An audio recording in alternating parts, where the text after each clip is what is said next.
लवकरच आता ज्या रिक्षा टॅक्सी चालकाने 500 रुपये फी भरलेली होती परमिटसाठी, पण ते पुन्हा परमिट काढू शकले नाहीत, असे जे काय अर्ज असतील ते लवकरच त्या निकाली निघणार आहेत.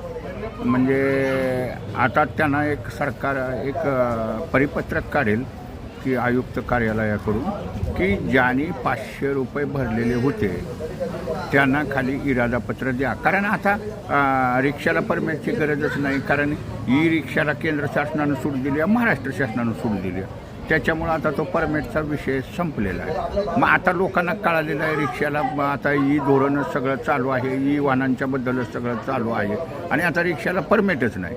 त्याच्यामुळं हे आता काढतील का नाही लोक, जरी शासनाने ऑर्डर काढली तरी मग किती लोक ते परमिट घेतात, कारण त्याला 15,000 काय भरावे लागणार आहेत नाहीत ना.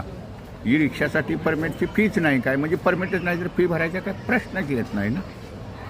आता लवकरच ज्यांचे 500 रुपये भरलेल्या पावत्या आहेत त्या सर्वांना इरादापत्र लवकर मिळू शकतील अशी चिन्ह निर्माण झालेली आहेत. म्हणजे इथंपर्यंत शासनानं तत्वता मान्यता दिलेली आहे.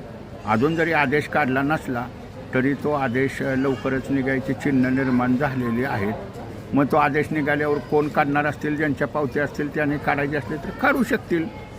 पण ई रिक्षाला परमिटच लागत नसल्यामुळं आता त्या रिक्षाच्या परमिटची काही चिंताच राहिलेली नाही बघा.